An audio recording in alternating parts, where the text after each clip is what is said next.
dogs are listening. You are the ones who are the ball lickers. What we got's gonna turn your brain into shit. Why you laugh? Zlurpcast!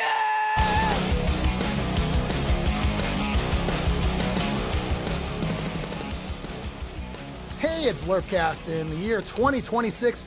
Is it 2526? I keep making that reference all the time because we don't really know. I think, just to confirm, I've got Xtreme and Sean Cowley here with me. I don't think it's 2526. I think it's 2504, right? According to GW, I believe that is true, yes. Yep. Sean, you concur? I think that's right. All right. Are we ever going to get to 2505? I don't know. Yeah, I don't know. It was just too hard to figure Might be out. a while. Yeah. Well, it's like, Warhammer 40,000. Like, I know it's 40,000 years, but like, aren't we on 50,000 by now? Like, the game's been around for like a fucking 100 years. Like, you think.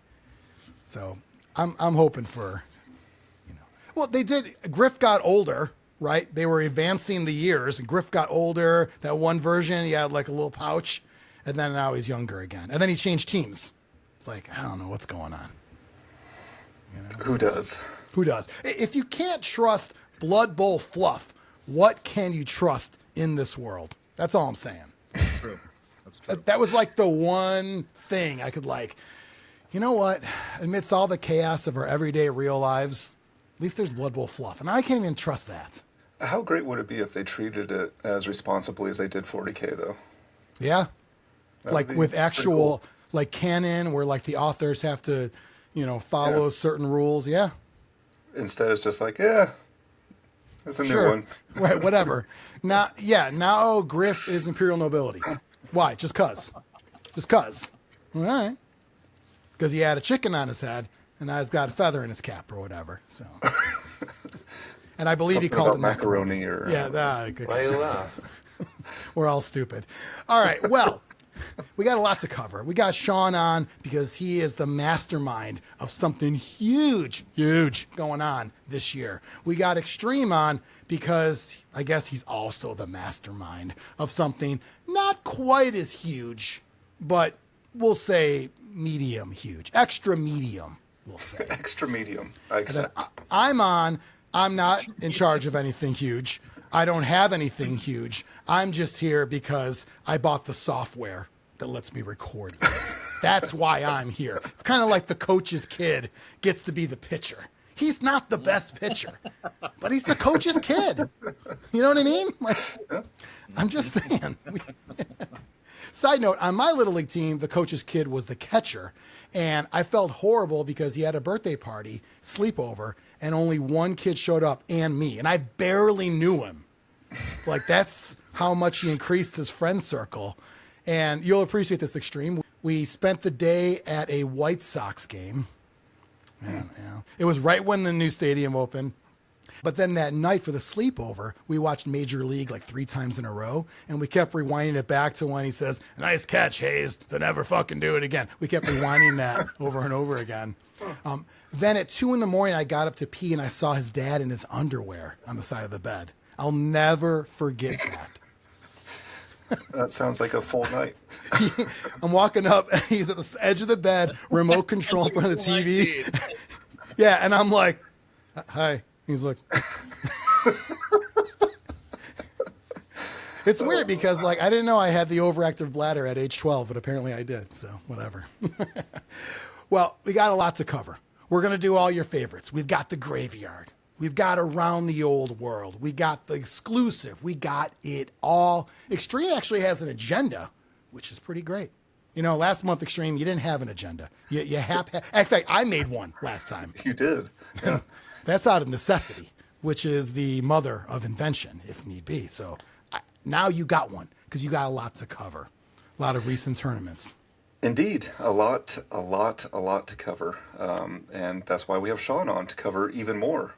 I mean, I'm not saying this is going to be a 3-hour marathon podcast like some of those other Blood Bowl shows where it's like, come on. I don't want to hear about every meal. You know what I mean? We're going to get to the pudding, which is a meal, right to it. We're gonna. What was that? Do you guys remember the states? They would like dip their butts in pudding. Do you guys remember that? It was old. It was like Saturday Night Live, but on MTV, and it was like, oh yeah. Does that sound familiar or no? No. Oh, look that up. Look up the state pudding. Like, oh yeah, we're gonna dip in this pudding. All right, Xtreme. What should we tackle first? I think it's time for some Zlurpcast exclusive first. Ooh, okay. I'm gonna cue the music. We're gonna pretend like we're friends and we're talking. You are tuned into the Zlurpcast, your source for Blood Bowl discussion in the States. Brought to you by Spiky. Just kill it. And now, a Zlurpcast exclusive. Now, the Zlurpcast exclusive. What's so damn exclusive, Xtreme?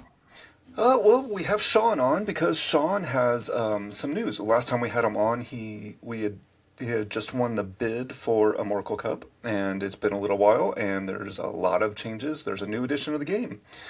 So we brought him on to tell us what's going on with Amorical Cup. So you won the bid, Sean. Is that kind of like on eBay when I get sniped at the last second, you just sniped it in there?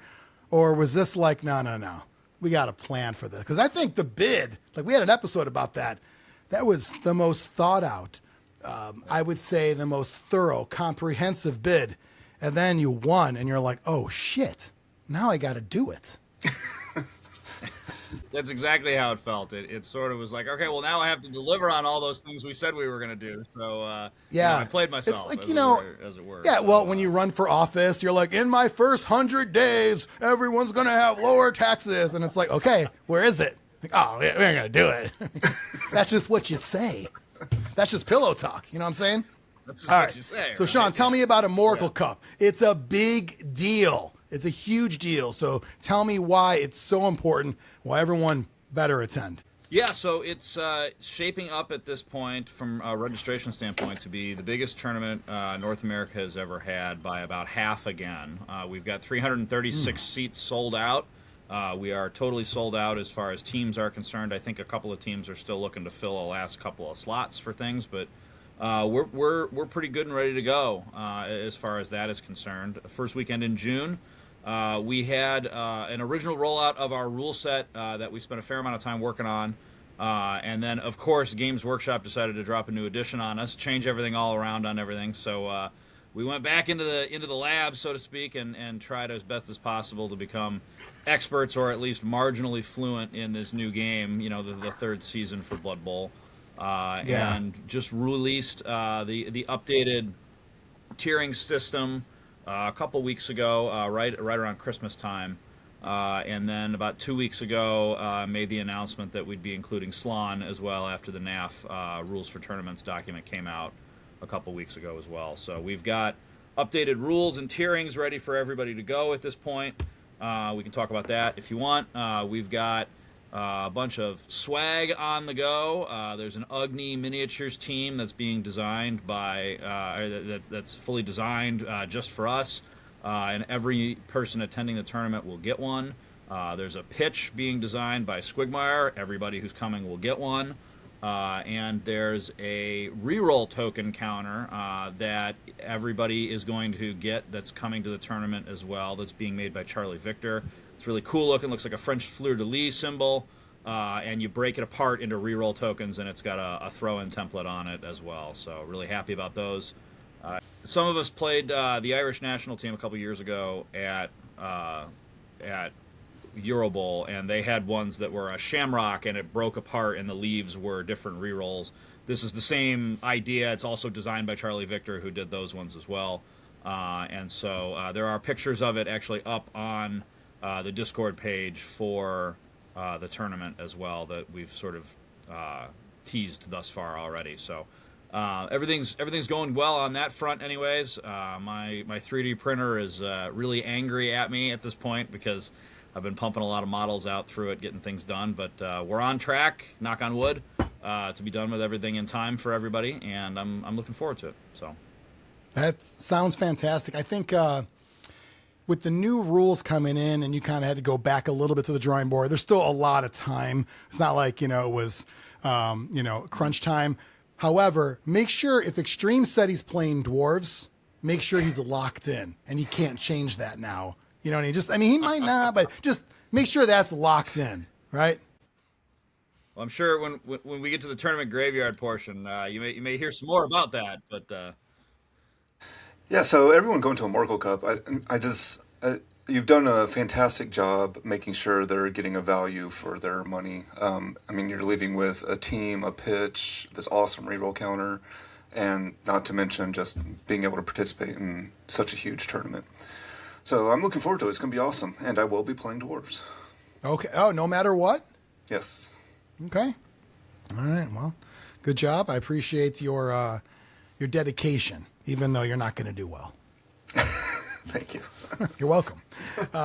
So I think, Sean, from a swag standpoint, was one of your goals, because the tournament itself is so huge, such a big event, you had to go over the top, right? You got the pitch, you got a token, you got a model. You had to do the best of everything, because at this point, it's that type of expectation, right? yeah, I mean, a lot of them were stretch goals in the beginning, as far as targets for different attendance records being hit. The team was always kind of in the works. Wanted to do a full team for everybody. Thought based on prior work with Ivan from Ugly Miniatures that was pretty reasonable to be able to get done. The pitches were sort of an add-on, and I've been talking with Woody for a while now about how we could make that work mathematically, and he finally came to me and said, yeah, I can do it for this price. And I said, all right, I can find enough room in the budget for that. The reroll tokens were a different story. Those originally, some may remember that early on in registration, I was trying to get people through the door just to make sure we had enough money to make initial budget things. I didn't know at the time we were going to sell out in 12 days, or I might have changed my tune a little bit. I promised everybody a Charlie Victor star player ability token, and when we sold out in 12 days, I was talking with Duncan from Charlie Victor and said, all right, I feel like we have to do something a little bit cooler for everybody now than just that. What do you got for me? And he pitched this idea, showed me some concept drawings, and I said, yeah, let's do that. And then he told me what it was going to cost after I had already said, let's do it. But we're okay on that front. The ultimate negotiator. Yeah, I was sold on the idea before I looked at the price, which was right. We're really proud of them. I'm really looking forward to everybody getting one. I think they're going to be very valuable on the secondary market if somebody wanted to sell one, because there's not a whole lot of them that are going to be available otherwise. And Charlie Victor is going to have just a very few number of them that I presume will probably stay across the pond in Europe for the most part. And so it's going to be hard to get them otherwise. So if you're coming, you're going to have something really cool that you can remember the tournament by. So I'm looking really happy about that. And you also gave people the idea of putting it online to sell too, which I don't, it's like, you're like, just so you know, if you ever get in a pinch. I'm sure somebody... I've already heard people saying they wanted to do it already, so it's not anything that others haven't thought of already. But yeah, I totally get it. If you don't want it, I'm sure somebody else would love to have it. So yeah, the stalling rule is going to be used. The rules pack is fully up to date. Yeah, I think everyone's kind of locked in. And I'll just say it now. I was a little bummed that they said the words "stalling rule is optional." It's like, yeah, the NAF. It's like, come on, like let's not start that. Let's not start picking and choosing things. But glad to hear it's part of it. Yeah. I think it's a fun thing in the game. I liked it. I played some events with it already, so glad to hear it's in there. If somebody wanted to get in, Sean, you mentioned sold out, but then you also mentioned people are looking for teams. So if somebody's watching this and you sold them, can they get in, and can they join a team? there's still opportunities. I can't guarantee a spot, but I can highly suggest that it's likely at this point. And if you do want to, there's a channel on the Discord for Amorical Cup specifically designed around singles that are looking for squads, and it's a matchmaking place for those singles as well as people who are looking for an additional person for their teams. A number of teams had 3 people all ready to go, and they didn't want to lose a spot, so they just paid for the 4th and figured they'd get it afterwards. But yeah, that is available. As far as the stalling rule is concerned, I can tell you that, when the NAF came out with it being optional, I kind of looked at it a little sideways when that happened. I tend to think we should just play whatever game GW designed for us for the most part. I don't love the idea that something that big is optional in tournaments, because now it means that we have to just pay that much closer attention to the rule set. And I can also say, having played several 2025 tournaments already, I've seen it come into play a couple of times. My opponent got whacked on one of them, which was hilarious because it was Mike Kuhn, so even more hilarious. And I got whacked on one of them as well in a different game, and thankfully I was prepared for it, so I put a cloud around my guy so that if he ended up getting whacked, the ball would bounce somewhere safe that nobody could get at, and everything worked out okay on that front. But no, I was never a huge fan of the idea of having a stalling rule, but if GW is pretty clear that that's what they wanted, I think that's kind of what we should be doing ultimately. So that's kind of why we threw that in there that way.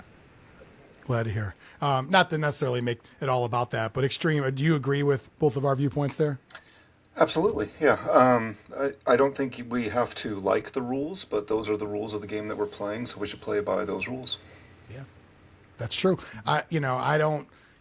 Do we like everything in the game? But the game is the game. That's just how it goes, right? That's how it goes. That's how the cookie crumbles. So glad to hear that there is an opportunity for someone to possibly get in, and you've got a little Tinder dating game match thing going on, which is nice to see. I'm guessing people have to upload a picture of themselves, and they got to rate them and all that kind of swipe. They're swiping something involved as well. It's a lot like the Animal House scene where they're going through the pictures of the guys and they're throwing stuff at the screen and everything. That's how I envision that chat room to be ultimately. So, in that scenario, is Xtreme Otter and hold on, what's the other guy? Or actually, you know what? Xtreme might be Blue Tarski, right? I can see him doing the zit thing. I can see him doing that. Seems like a joke you would do. As long as I'm not Niedermeyer, that's all I care about. That's right, yeah. Fun fact, Niedermeyer, real name Mark Metcalf, also was the dad in both Twisted Sister videos, also was the first bad guy in season 1 of Buffy, and then hosted a radio show in Milwaukee. I think that might be where he's from, Mark Metcalf. And the maestro in Seinfeld as well. He was the maestro as well. That's correct. I forgot about that. Here for the Niedermeyer chat, obviously.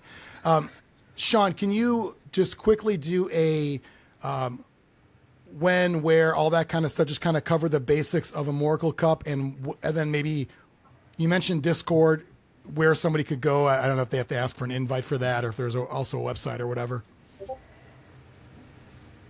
Mm-hmm. Yeah, sure. So the tournament will be running the first weekend in June, which is the 5th, 6th, and 7th in Detroit at the Novi Detroit Sheraton Hotel. It's about 10 minutes north of the airport, so quick, easy drive in there. We'll have ride-share things going on through our Discord app as well. We're on amoricalcup.com, www.amoricalcup.com. Is our website. That has links to the NAF page, which also has a link to our Discord channel. The Discord is accessible through the NAF event as well, if you're looking for it there.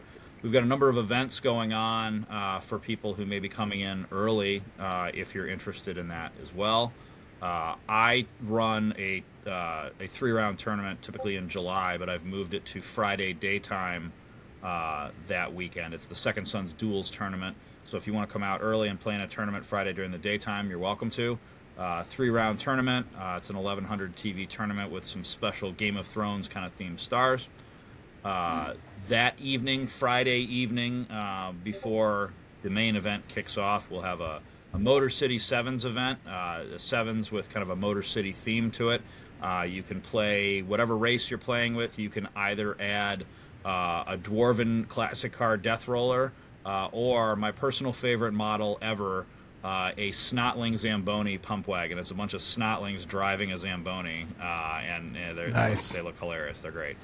So that'll awesome. be going on. That'll be going on Friday night, all at the Novi Sheraton Hotel, and then the tournament is Saturday and Sunday. We're doing 4 rounds on Saturday, so that people can get out a little bit earlier on Sunday if they're driving home or if they're trying to catch a flight. So we're looking forward to having everybody out in Detroit in a few months. Hopefully it'll be a little warmer then. We just had a huge snowstorm here last night, so we're all digging out of the snow up here, but it'll be much warmer and nicer in June in Metro Detroit. So really looking forward to having everybody. Fantastic. Xtreme, anything else you want to cover? I don't think so. I'm looking forward to it. My team's going to be there and ready to go. Now. Brought to you by McMurdy's. Ba-da-ba-ba-ba. I'm loathing it. You are tuned into the Zlurpcast with Xtreme and Jonny P. Lodging to a speaker near you. That's what we are. Inside the dugout. Listen, Inside the Dugout. That's the segment we get into it. We get into it. You know, side note, Xtreme, in about more than three, about a month from now, I'm going to be going to a Yankee spring training game to try to get inside the dugout. I have seats right behind the Blue Jays dugout where Don Mattingly should hopefully be, and I'm going to try to get as close to the dugout, maybe a picture autograph there. I saw something recently where the Phillies were trying to get Mattingly As manager? as a bench coach of some kind. Oh, wow. I realistically, he should one day be Yankees manager. It just seems right. Even though I know he may not be the best at it and they have high expectations, but it just seems like that would be the right thing to do. You got a guy who his number is retired and he's now in the Hall of Fame. That's like the most unique thing ever, I think. Yeah. I don't think anyone else has that. Feel free to stat check me, anybody, but I don't think anyone has a number retired and then they're not in the Hall of Fame. So that alone is like, man, make him the manager. That's all you need. That's all you need. That's all you need. Now that hopefully will be close to the dugout. But now we're going to go inside the dugout. I'll kick things off here.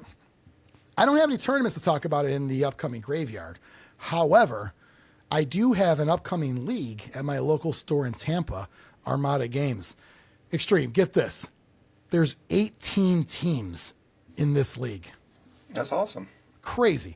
I've heard, because I'm new to it, I've heard this is the biggest by far. So it's not the norm. It's not like, 18. 18 teams, pretty wild. So what we're going to do is the store owner is the commissioner. He's got 6 divisions with 3 in each. They're like small divisions. And you're going to play your division rival twice. So that's 4 games. And then 6 more games against other opponents throughout. So it'll be a 10-game season. The winner of each division will be in. And then the top 2 records, like wild card elsewhere. And then you'll have 8 in the playoffs from there. So I'm excited. It's the first league I've played in 15 years. I'm bringing the Maidenhead Roadies. It's my Chaos Dwarf team. The team itself are the roadies for my fictional band Maidenhead. And I'm having a blast thinking about what skill progression and those kind of things are going to happen with it. So I'm excited. I think it's going to be fun. I will give updates on this show about how the league is going. It's going to be weekly games, so I'm going to have an opponent every single week. So yeah, I'll have some stuff to talk about, and it'll be fun to have also Blood Bowl stuff in my head that isn't when's the next tournament or I got to wait a month or whatever. It's going to be nice to have like a ongoing Blood Bowl brain space. You know what I mean? Yeah.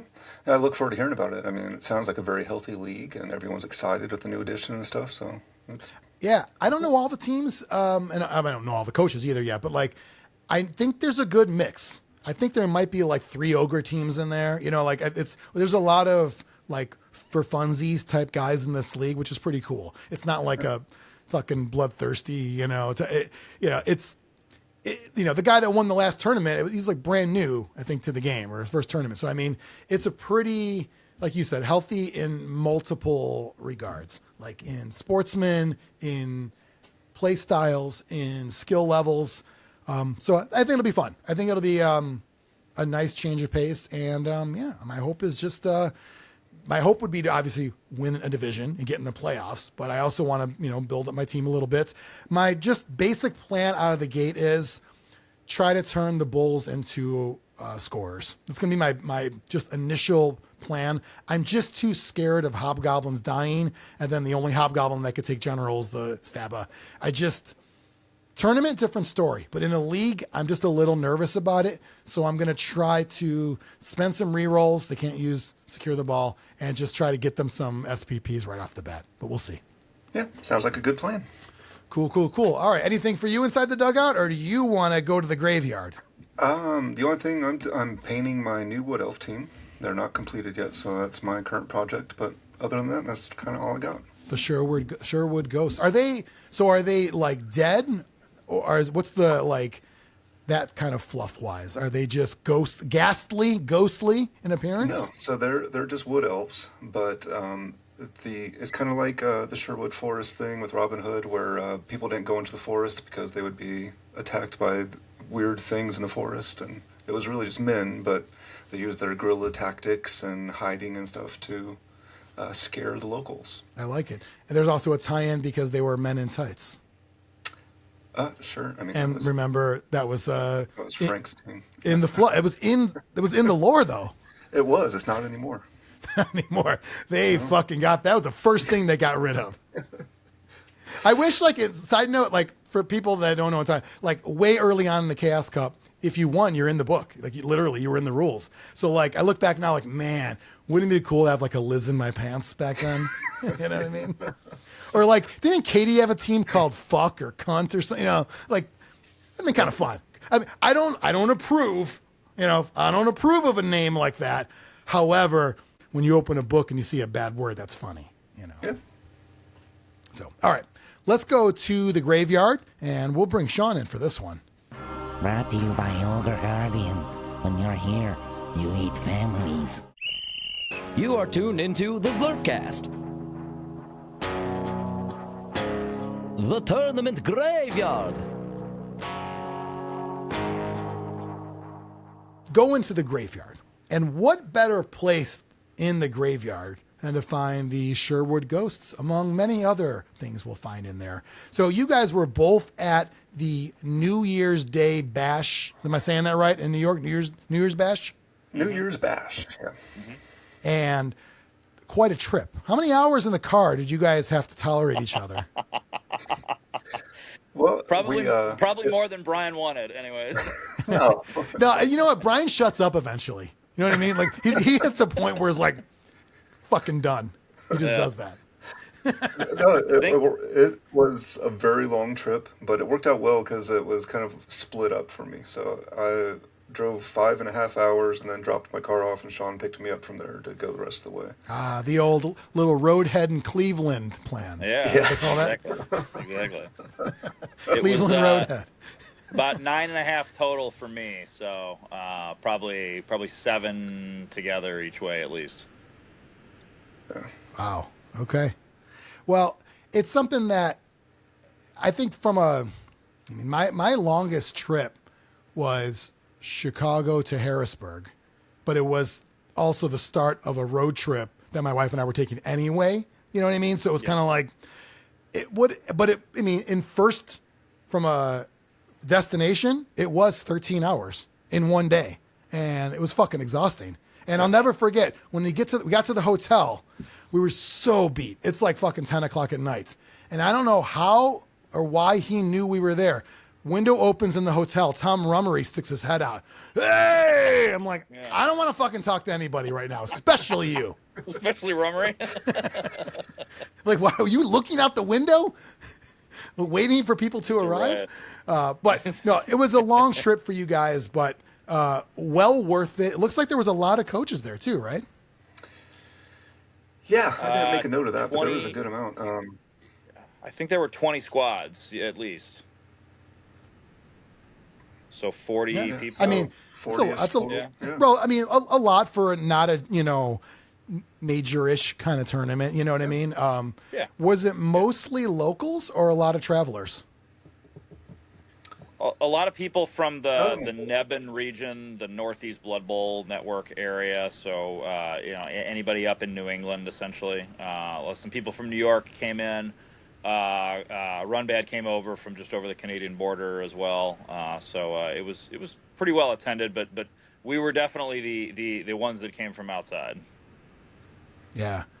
I always think like when there's a long distance, like my first thought is maybe there's an award for furthest travel because it's something those are what I call the non-skill awards. You know what I mean? Like if you know that's an award, furthest distance, and you actually do it, you will get it. It's like, you know what I mean? It's like an automatic award. But it sounds like there wasn't one of those. No, not this time, but okay. That's fine. That's right. I don't need those kind of awards. You had other awards, right? I mean, I didn't bring any home. Sean, did you bring any home?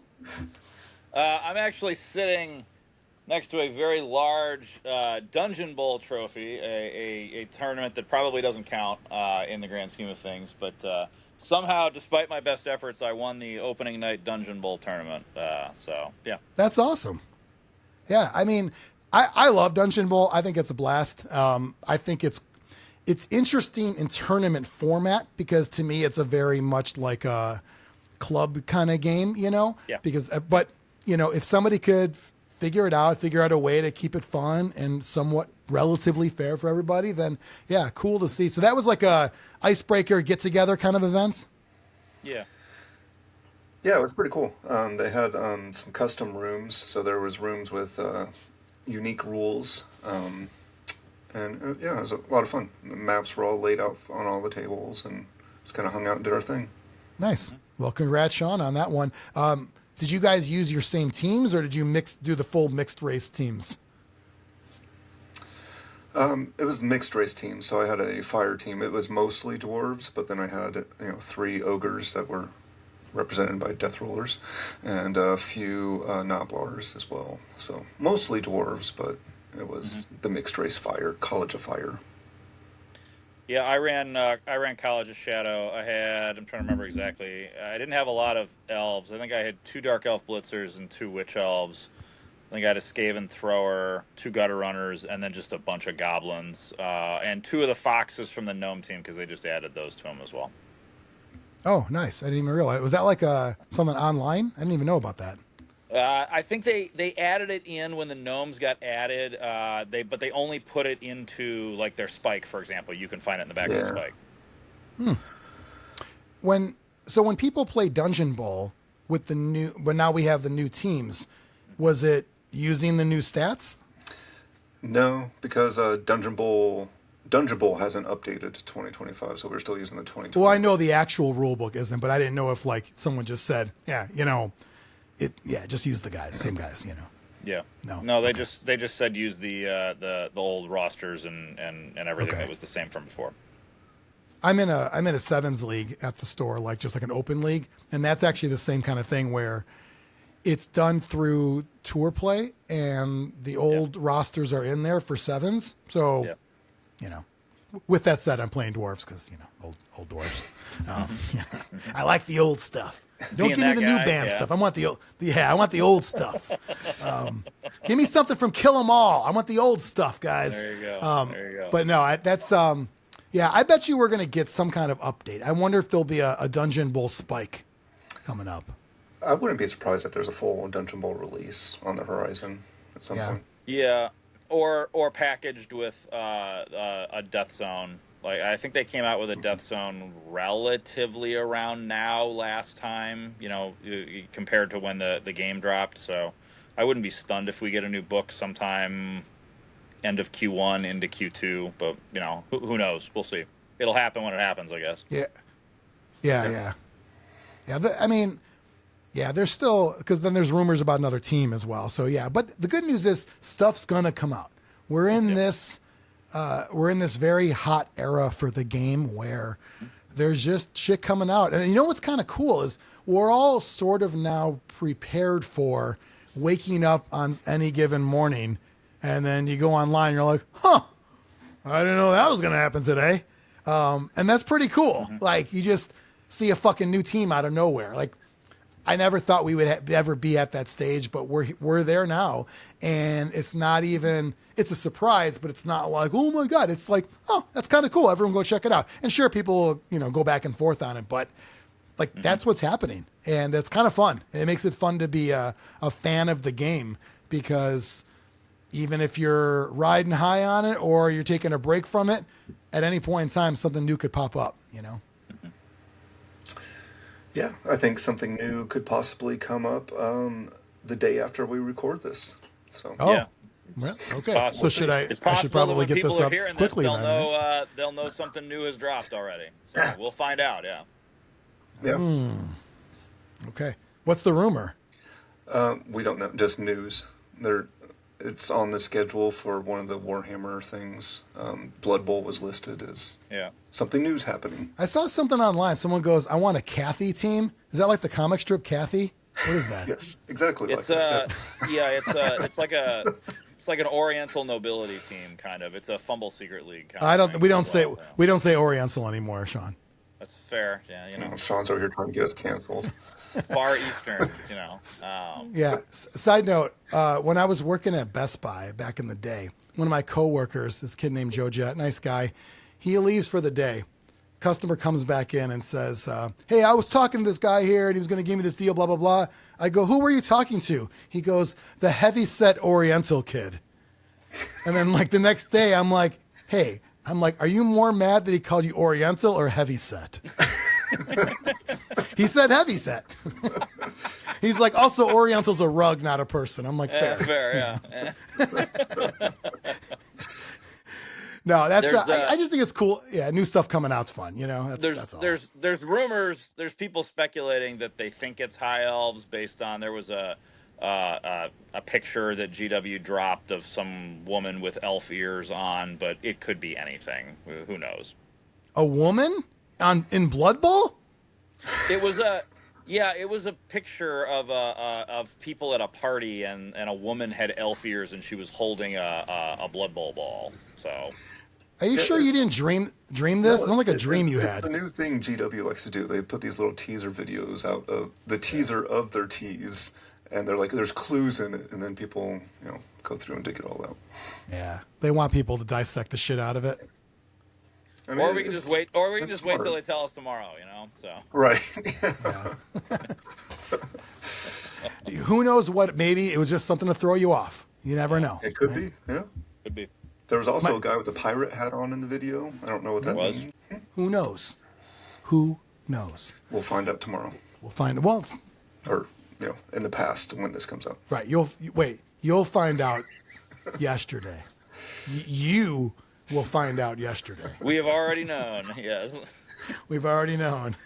So what was it?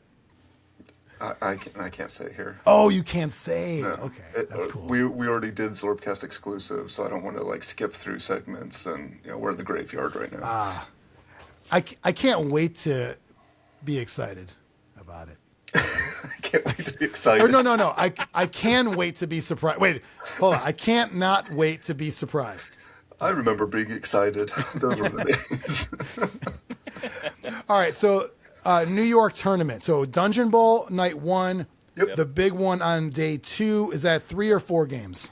It's 3 games. It was a 2-person team event. So Sean and I were on the same team. I was playing Dwarves and he was playing Wood Elves. So, the natural pairing of Dwarves and Wood Elves.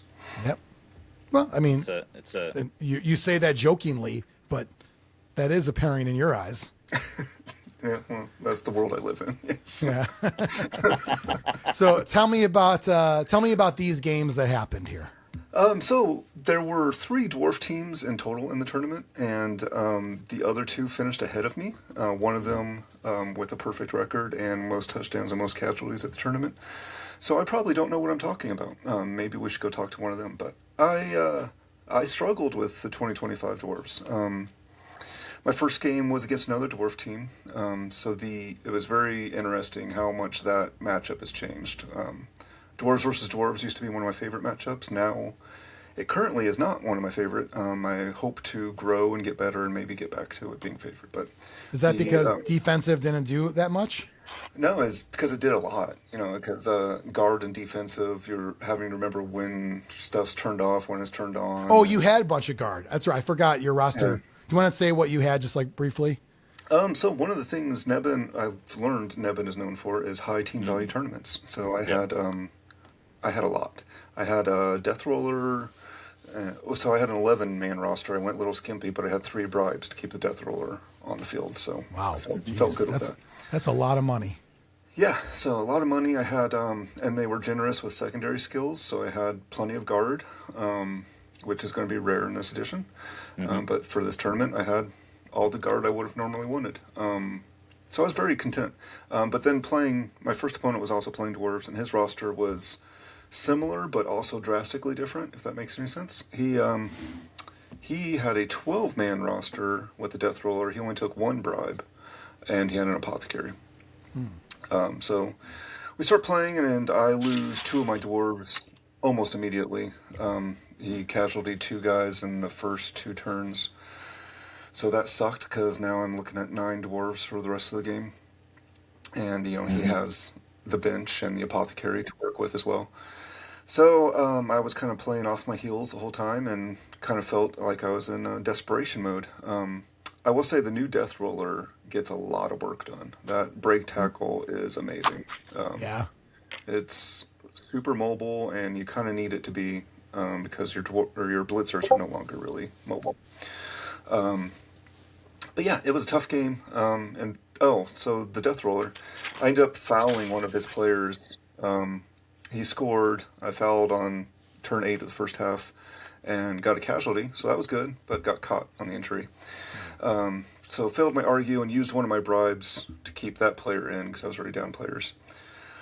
So that was on turn 8, so then you had to use another bribe after that? So then at halftime, my final bribe was to keep the Death Roller in, and I rolled a 1 on that bribe roll. Oh. So now the foul looks really stupid, but it's my bribe. If you can analyze every bad roll, I mean, come on. Yeah, but I mean, I was already in trouble to begin with. So I was just desperation mode the whole game.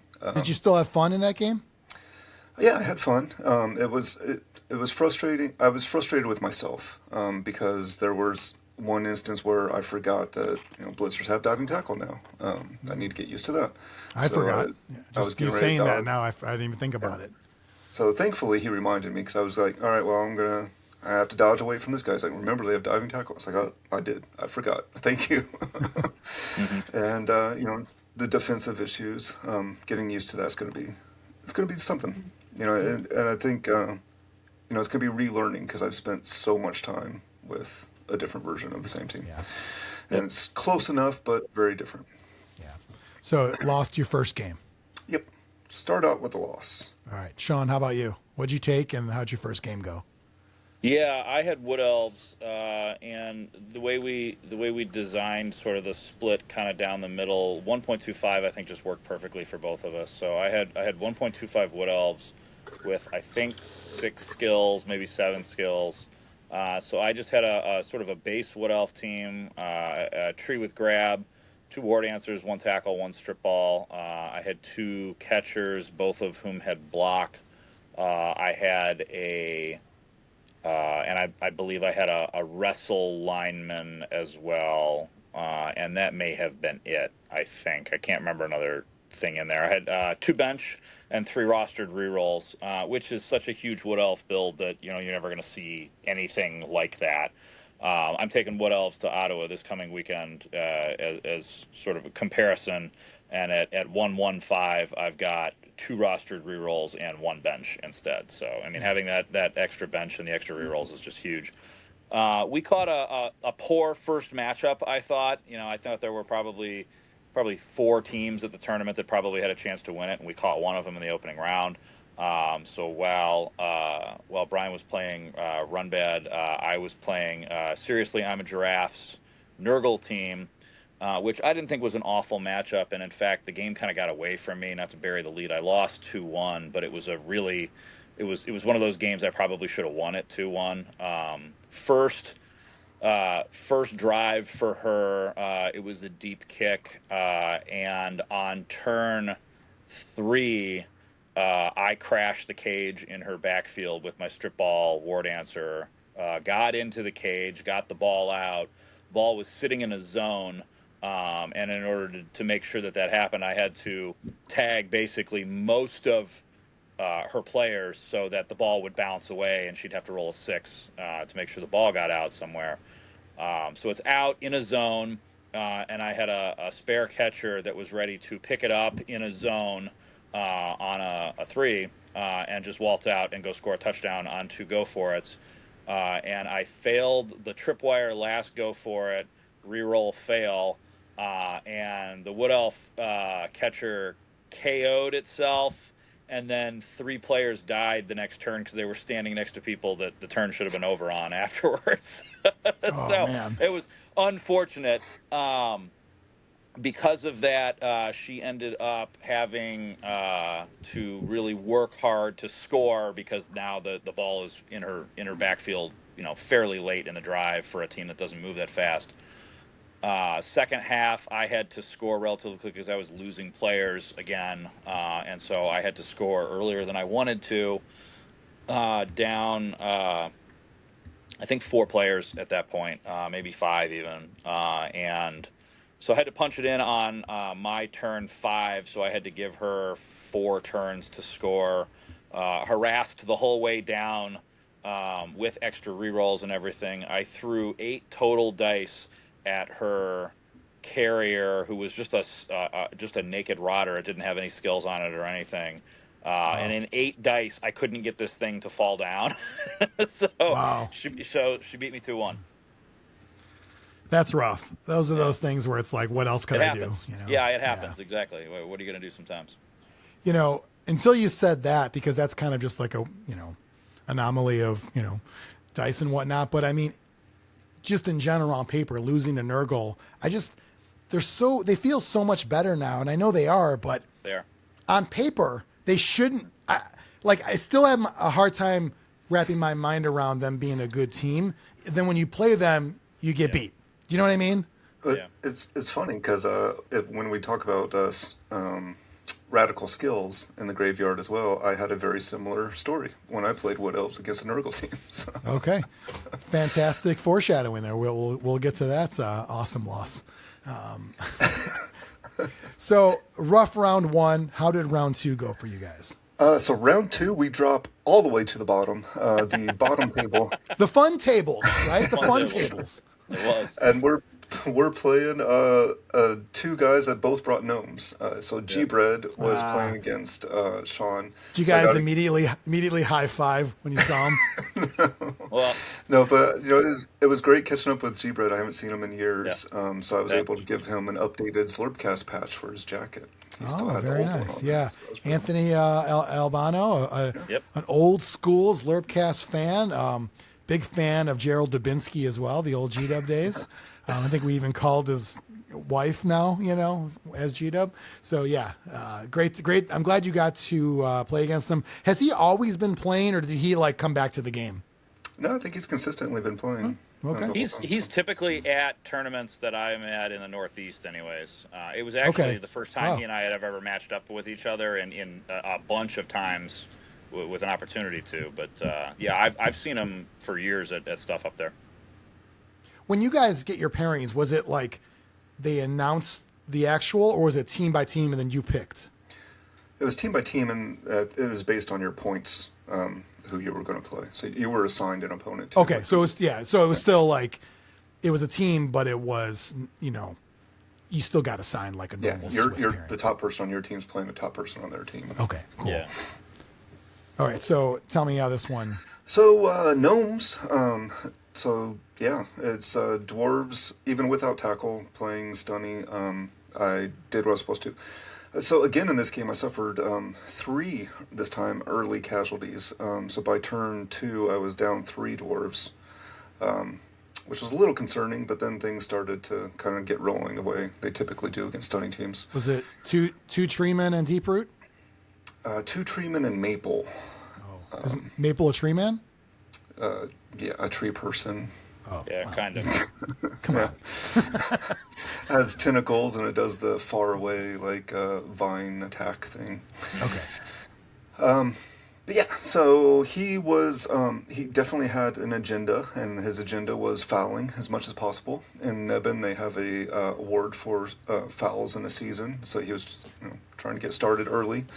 So he ended up getting 3 players ejected by the referee and just kept fouling. So I was like, you know what, you do you. You keep That's fine. You keep removing those players for me because I'm not killing it makes the game faster, right? Yeah. Less players. So I ended up winning this one 2-0, pretty comfortably. Very good, very good. Sean, you also had gnomes? Yeah, so my game was a very different strategy from my opponent going in, and I learned a little bit about some of the new star players and some of the new rules and how some of the interactions work. He had gnomes with Deeproot, and I found out fairly quickly in the first half that Deeproot has a new skill called Bullseye, which I was aware of the skill, but I wasn't aware of how good it is on a player with Strong Arm. And we actually stopped. I apologized to Albano. I said, I'm sorry, but I need to look this up. I have to make sure that this is really this good. I said, it's hard to believe that you can just smoke my ward answer from 6 squares away on a 4+ with one of your gnomes. And after a couple minutes reading the book, I said, yeah, it is. It is that good. Okay, so book closed. Let's go. Let's do this. Thankfully, the game was not terribly close. I won the game 4-1. I turned him over twice in the first half. And not only that, was able to get a couple of good results on some kickoff stuff. They were allowing us to use I don't even remember what they're called, the prayers to Nuffle. The prayers to Nuffle that they add now. And so I happened to get a couple that were good for me. One of them, for example, was a mighty blow on a player I chose. So I put it on the tackle ward answer and just hunted all his dodge stunty pieces. Yeah. I think I killed 5 or 6 players in the game, was receiving up 2-0 second half, and so just punched a 3rd touchdown in. And when there was a turnover late in the second half, I was able to just go step on the ball and score again and win 4-0. But he kept whipping gnomes at my guys the whole time, and it actually got to the point where I had to. You couldn't run past the line of scrimmage without Deeproot getting a shot at you, unless. So I got smart about it. Finally, I had an elf on each side of the field. One on the right hash side and one on the left hash side, and I would kind of hide which one I was really going to hand off to, so that you could hand off and then run out of distance for Deeproot to throw somebody.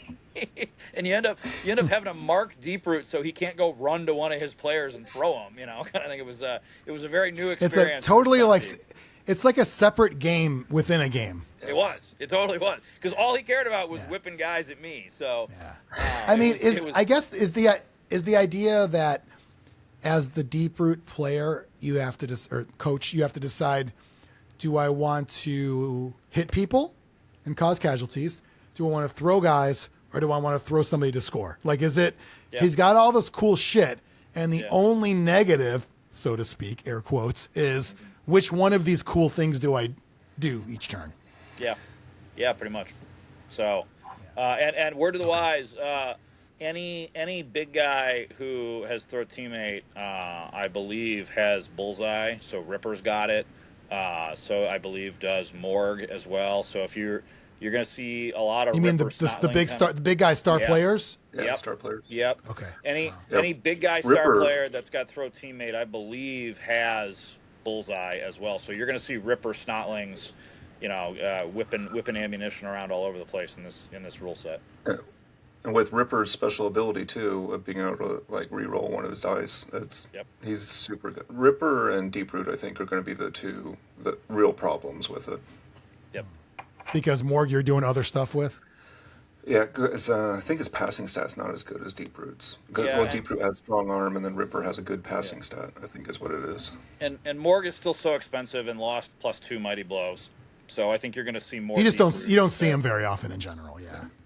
Do you think Deeproot will become a mega then, or is he already that? I don't think he started as one, but he'll be on those lists. Yeah. Speaking of things changing, do you think at some point you're just not going to see prayers of Nuffle in tournaments? Yeah. I hope not. I hope they should. They should all be banned immediately. Yeah, they're just too powerful, honestly. Yeah.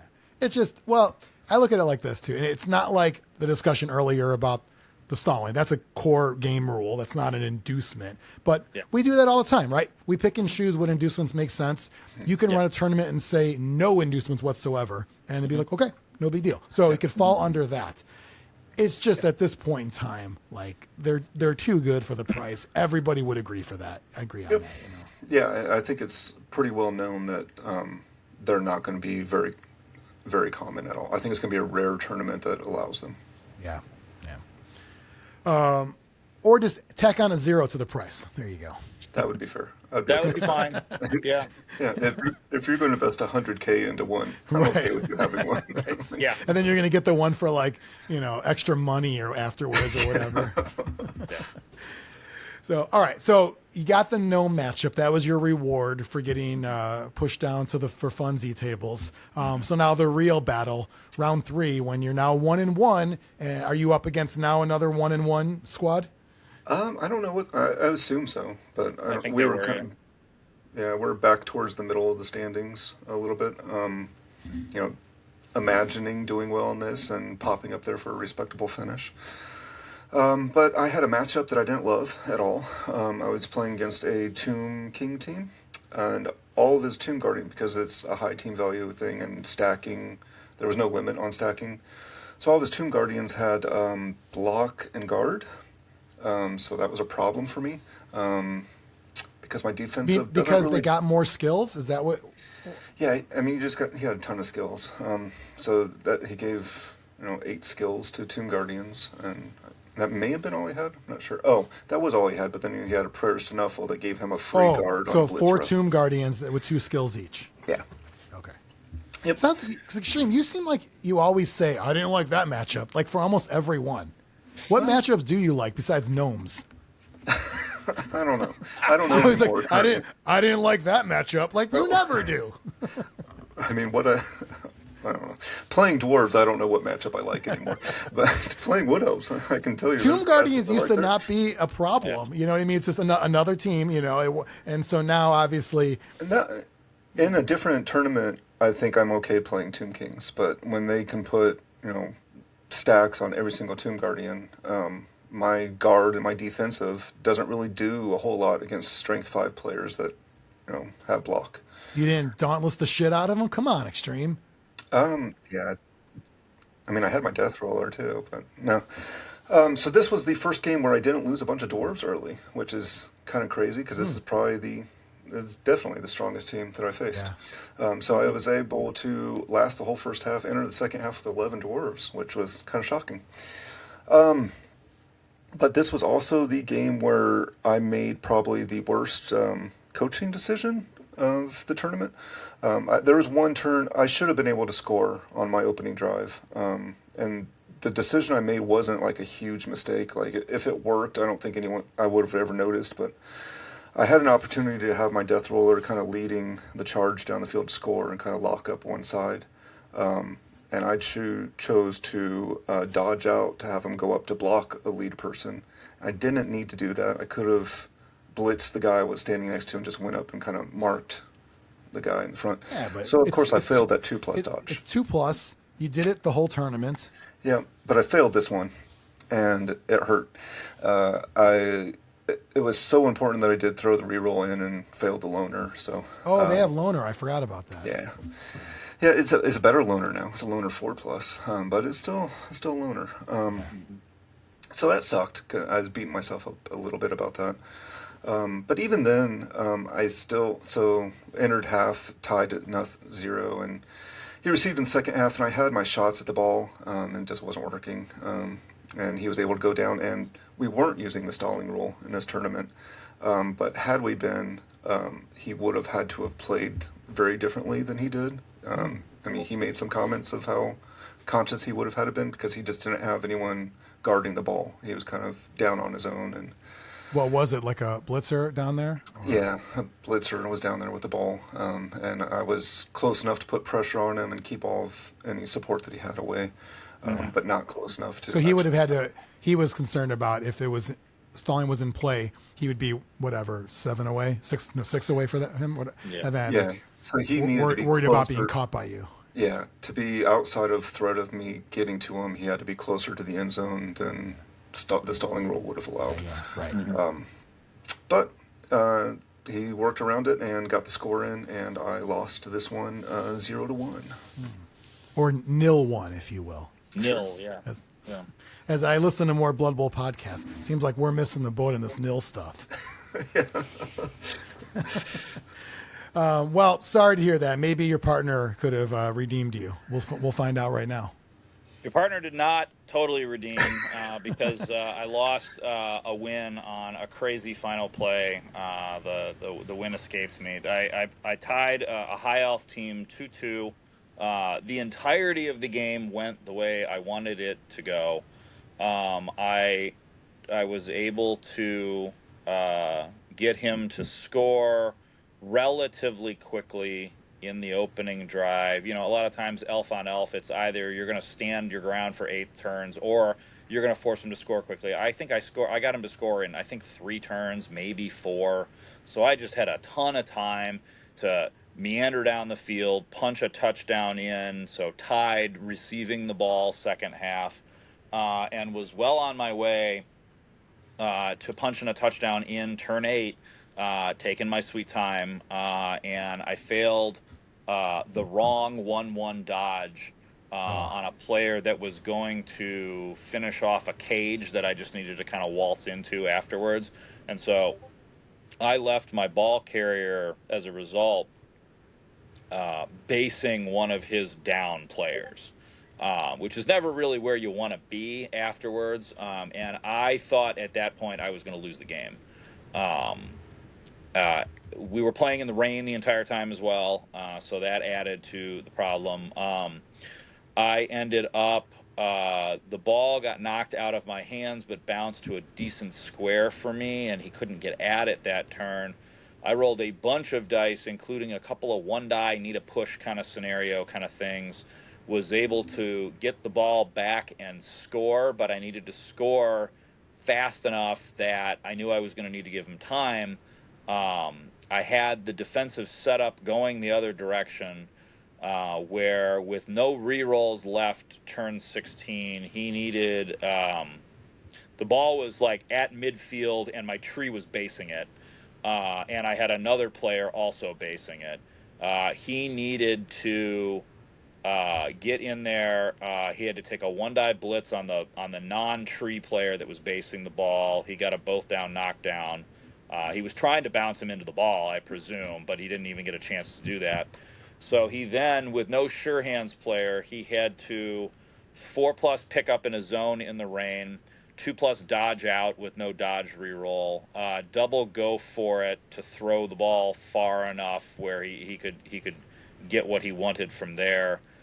He had to pass the ball into, I think, 3 zones. He had a catch skill on a player, but 3 zones in the rain, and he got it, and then was able to dodge out successfully on a 2+ without dodge as well.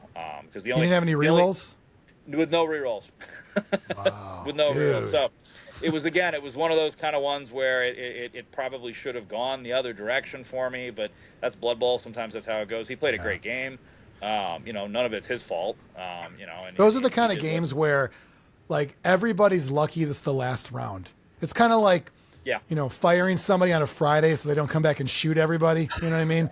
It's the last game of this tournament. Just get me in the fucking car and let me be on my way before I do something that's going to put me in jail, because that would drive me insane watching all that.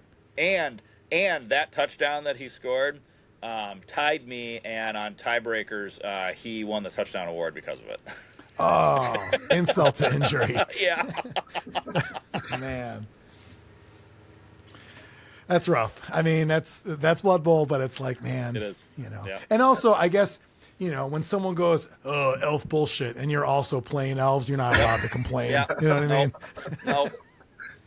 No. Sometimes when it works, you just got to tip your hat and hand it to the other guy sometimes, Yeah. Yeah, but the whole weekend was a really great time. It was awesome. Very nice tournament. Had a blast. The results of our games weren't what we wanted, I don't think. Definitely not what I wanted. But yeah, had a good time. We'll always have those. That's moments. your, and Are you the worst dwarf coach in the country of the new rules, Xtreme? I am. Yes, Oh, thank cool. you. Thank you Congrats. for noticing. If only we could look that up. Yeah, right. Yeah. Too bad they're public. They should blank out the last name. Like that should be a blank, like it's blurry. Only that user could see the last name on the list there. So, Wow, well, then I would prefer to look at it as you're the 6th highest rated dwarf coach in the country right now. Yeah. That's how I look at it. Also true. You're the Yo Benny of dwarves. Yeah. Isn't that the lowest player in the world? Oh. Oh man. I don't know if he's played any 2025 yet. No, at this point you just got to retire as the worst. Like they say like go out on top. No, go out on bottom. It's actually more challenging. Right. Worst in the world. It's kind of cool, Well, Xtreme, I hope you get a chance to change it. I know you're going to be switching teams, and you did switch teams, which leads us into the next tournament you want to talk about. Sure. So Radikal Skills Challenge 2 was a tournament that Shooty was running, and the idea is that you take skills that aren't as great. But I said, I don't like your theme. I took Wood Elves and got all the skills I would normally take anyway. So, so you basically, you shootied the Shooty. Indeed, yeah. Because he's known for like doing things you don't want him to do, a bit of a ruffian, a bit of a hooligan. You decide, you know what? Don't BS a BS, or let's go ahead and you didn't take the weird stuff. That's right. I took, I'm trying to remember what I had here. I had a Frenzy War Dancer, and I had a Tackle Strip Ball War Dancer, and 2 block catchers, and I can kind of stop there. That's really all you need, but then I had more. I had a Kick Line Elf and Sure Hands on a Thrower, I think, just because. So are you thinking, I'm just going balls out, fuck everybody? Yeah, so I have a plan and an attitude playing Wood Elves, and over the course of this first tournament anyway, I was very happy in that it went exactly the way I imagined it would be. It's not the ideal way to play Wood Elves, I understand that. I talked to Sean a lot in our long cart ride and kind of picked his brain on elves and absorbed a lot of knowledge. But even then, knowing that I'm not going to play them the way that the best elf coaches would, because I just want to be like hyper aggressive all the time. Yeah. So that's what I did, and it worked out 2 out of 3 games. Yeah. My first game. I mean, it's the opposite of your dwarf mindset, basically. 100% different. Yeah. I mean, it's no longer risk management. Let's be safe. Even though you did a couple things with the death row, we don't talk about that again. But but you're like, I'm just going to go in for the kill. Just go in, jump in, wreak havoc. If it works, great. If it doesn't, I'll get him next time. Yeah, pedal to the metal, never let up. Constantly put pressure on my opponent. Is my plan. So my first opponent was playing goblins, and I was like, "Oh, that's unfortunate for you." And I scored quickly, and then kicked off, and with the kick skill, got a new charge, not blitz, on the kickoff table. So I was like, "Well, you're set up for like a blitz protection, but you're also goblins, so I'm just gonna bully my way past you and get in and stole the ball." So then on the following kickoff, same thing. I have kick and I get rolled to charge again. I was like, I don't know, man. I'm sorry. Like this. Wait, you didn't really apologize because your whole mindset was fuck everybody, right? It wasn't a sincere apology, but it was like a polite apology. Like, sorry. It was me acknowledging that this shouldn't happen, but it's happening. Yeah. Okay. So I ended up putting 4 touchdowns on him, and then failed a go for it to put a 5th. But so I accepted my 4-0 win. I'll tell you, Xtreme, when I played Wood Elves for a long time, I'm since now retired and never playing them again, but it was exactly like that. Like I went for everything, and I won a couple games 6-0, and then I also lost the game like 1-5 or something crazy. I mean, it just happens. So I think it's kind of a fun play style. You just have to understand that you got to just ride the wave. And then when it doesn't work, like I remember one game with Frank I had, and I think it was He killed a ward answer on turn 1, and then I failed something simple, like a, I don't know, it was like a double skull or something, and he went down the line, and it was like I had no team. It was like turn 3, and I had no team. And I'm like, that's to make up for the previous games where I just destroyed everything, or scored all his touchdowns. Yep. So you just got to go with it. And I think you're kind of learning that. Yeah. So game 2, this game, in all my years of playing Blood Bowl, I'm pretty confident this is true. From start to finish in this game was the worst luck consistently over the course of the full game I've ever seen. For you? For me. So opening kickoff, he does not set up to guard against the charge. Trying very hard to call this a charge. And side note, it's also called charge in Blitz Bowl, which is confusing because that game uses all the Blood Bowl stuff, dice and everything, but then calls everything a different name to double your confusion. And now they took the same name of that. Just so dumb.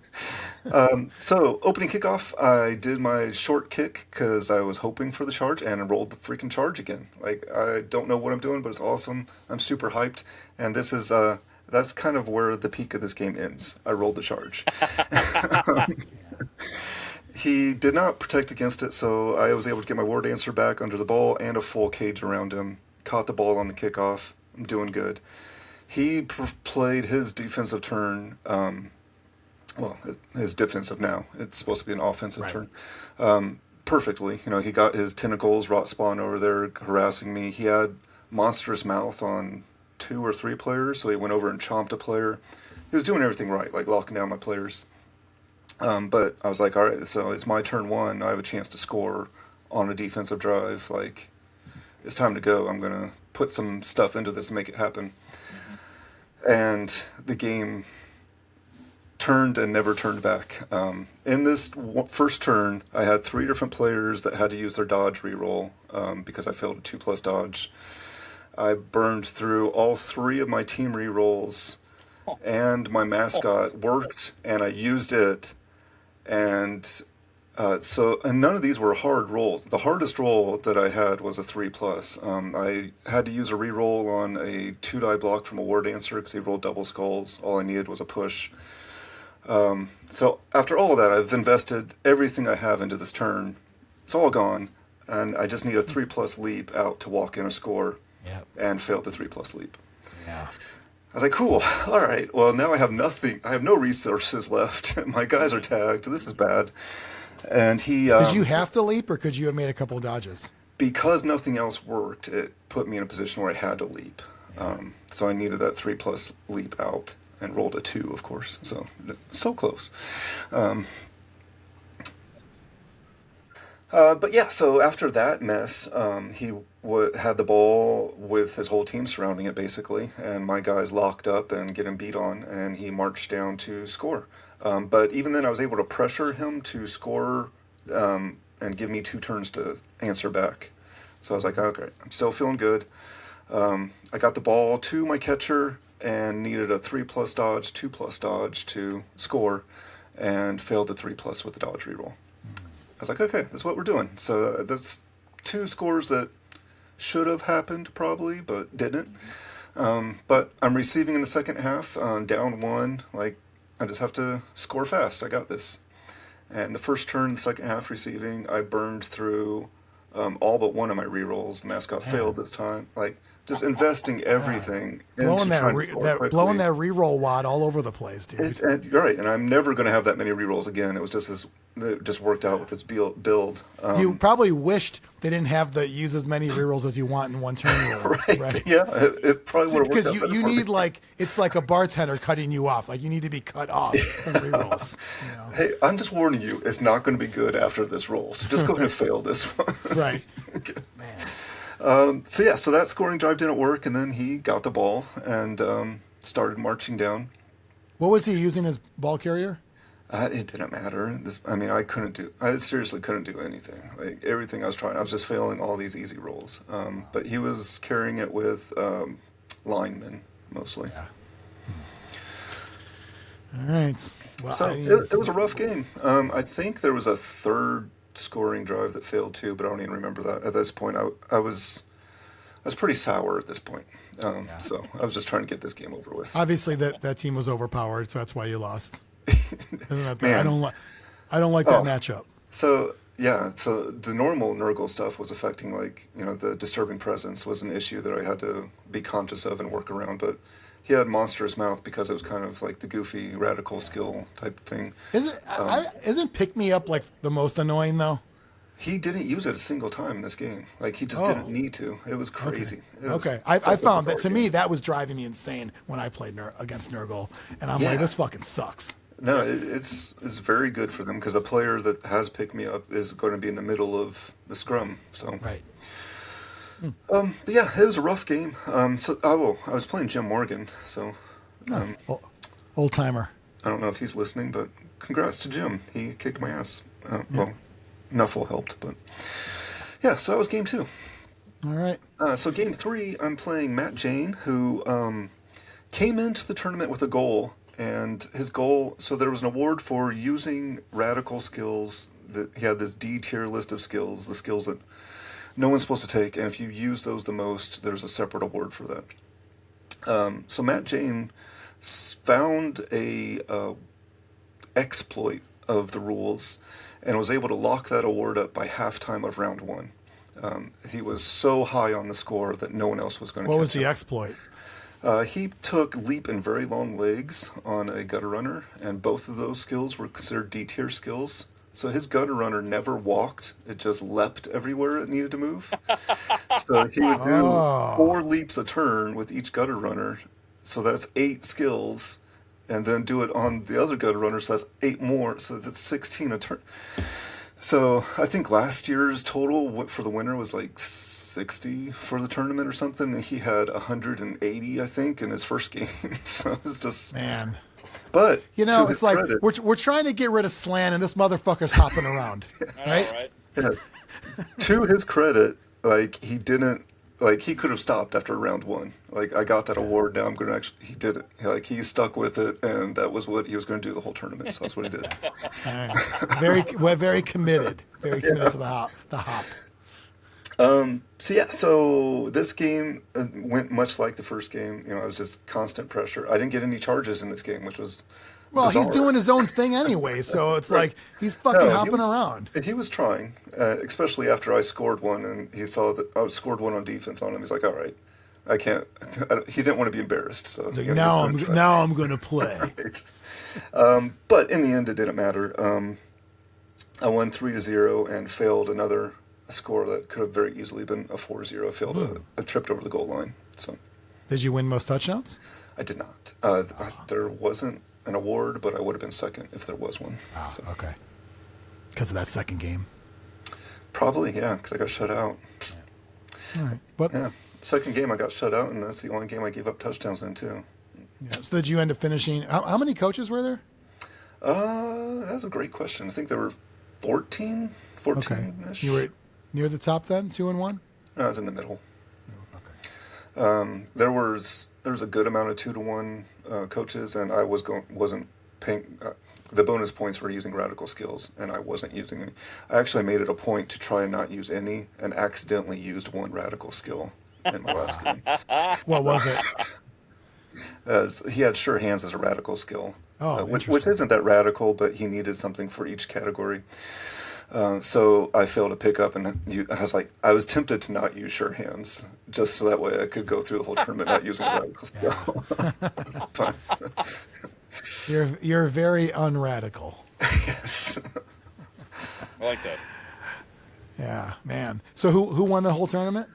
Jim Morgan did. No, Jim Morgan didn't. Vinny from Cincinnati. Jim Morgan finished second. Okay. Vinny from Cincinnati won the whole thing. Okay. All right. Shall we go around the old world and talk about what's coming up? Sure. All right. We're going to do that now. You are tuned into the Zlurpcast with the dirty player and the sneaky get. Brought to you by Nurgle King. Your DK right away at Nurgle King now. Around the old world.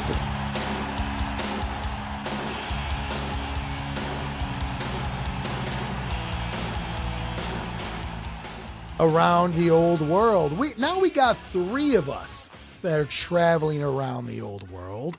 And all three of us have some tournaments coming up. I'm not sure if I'm going to go to one of the ones I'm talking about. I might not. We'll see. Game time decision. Xtreme and Sean both have plans coming up of going to these. Sean, why don't you talk about the one you got coming up first? Sure, yeah. This weekend, my brother and I are going to the Great White North, up to just outside Ottawa, over the Quebec border in Gatineau, Quebec, to the Capital City Kickoff, CCKO. It's Canada's largest non-major tournament. I believe there are 78-ish coaches playing in this tournament this coming weekend up there. It's kind of an Amorical skills-ish build. It's close. It's not quite exactly the same, but it's kind of a similar tier structure. 5 rounds, and it's an interesting structure. 3 games day 1, and then afterwards they have a skills draft. They take teams and put them in reverse order for their ranking, and so the worst place finisher on day 1 gets to pick a skill first, and they put every skill on a board with as many people as are coming. There'll be two of each skill. So the worst player is going to get an extra block, for example. And so we'll go 2 rounds through. You have to be able to take the skill on a player as a primary that you're going to put it on. So it's not like you can take mutations on somebody or things along those lines. That's pretty cool. I like that. Yeah, I went last year and did pretty well day 1. I got a diving tackle on a block dodge sidestep Pro Elf blitzer, so the diving tackle was nice on that. And then ironically ended up with a fumble Rooski in the second round, which the team is full of now. So I'm bringing Wood Elves to that this coming weekend up there. Up in the Great White North. It'll be a fun weekend. A lot of Canadians and a lot of French Canadians that'll be at the tournament. So looking forward to it. Do they have ice up there? They do. A fair bit of it. No, I meant like capital ICE. Oh, I presume they have something like that. Okay, so be careful is all I'm saying. Yeah. You're not one of them. I'll do my best to stay out of trouble there. I don't bring the Justice Department logoed fleece across the border. I won't be doing that. Yeah. I'm just saying you're an American in foreign territory, so all bets are off these days. It's true. Yeah. No, that sounds like a fun time. And that's this weekend. So possibly right now, while you're watching or listening to this one, Sean is playing the game of Blood Bowl in Canada. Xtreme, what do you got coming up? My next tournament is Snow Brawl 2, the tournament that Alex Mitchell runs. So this is going to be using Amorical team builds, but then there's this snowball mechanic that's built in too, so it's going to change things quite a bit. So 1 player per turn is allowed to throw a snowball at another player. So that'll be interesting. Yeah, I think there's going to be a lot of snowballs. It's going to be very interesting. I'm looking forward to it. But yeah, there's also a star player that you could take for the tournament that would allow you to throw. It's kind of like the Black Go, but only snowball related. So you can throw a second snowball each turn if you take him. It's going to be a good time. It's going to be at a small convention here. Sounds lame. Yeah. Sounds lame. It does. That's the name of the convention. Yes. I'll be headed down to that tournament and hang out with you as well. Nice. Yeah. So because of the snowballs, I didn't really think this was. I didn't feel like I was required to take my Amorical roster to practice with because it's going to be such a very different environment. So I'm going to be bringing my Wood Elves again. All right. Playing them in back-to-back tournaments. Are you going to take the snowball star player? I am. Yes. Nice. I'm going to be throwing a lot of snowballs. Highlander, this tournament, I'm going to lean into. You're going to see a bunch of them out there, or are they canceling each other? I believe there is no Highlander rule for that star player. Just Good. the GW star players. Yeah. Nice. Yep. That sounds fun. I hope there's snow cones as a treat. It seems apropos. Yeah, that would. I don't expect snow cones, but that would be kind of cool. Yeah, I think I had a growing up. I think I made my mom buy a snow cone maker. Doesn't that sound very 80s? What, was it like the Snoopy snow cone maker? I think actually it was. I think it was. Forgot about that. Yeah. Man, old school toys were the best. Because even when things weren't food, you can make them food, like Play-Doh. You know what I mean? Yeah, sure. You make them like, it's a barber shop. They're having hair. You could eat that. It looks like spaghetti. Yeah, it smells good. Smells good. Sure tastes good. All right. Xtreme, what else is on your agenda? So the only thing I just want to briefly mention, and I don't want to get too deep into it, Zlurpee Bowl registration will be active at the time of you listening to this. So the rules pack's out there, and I'm spending money already. So reserve your spot. Maybe next time we get together, we'll do like a whole segment talking about Zlurpee Bowl. But yeah, it'd be cool to interview all the Zlurpee stars, wouldn't it? Sure. Yeah. Frankie Fangbanger, I heard, gives a great interview, actually. Yeah, I bet he does. Yeah. He gives great fang. He's here to bang some fangs, yeah. Yeah. No, you got some fun stars, and those are all going to be models that people will get there? Or? 2 of them will be given out this year. The other ones had been given out in the recent past. So if you need those, I can still get one for you. Okay. Well, that sounds fun. When will your signups be open for this? They're open as of now. Oh, now? Now. Like, did you just hit a button? Well, not for you now, but by the time they hear this now. Oh, okay. Because you want money now? No, just because I'm ready to go. So why not? Oh, yeah. Take advantage while your excitement's there. I mean, it's not even excitement. Like,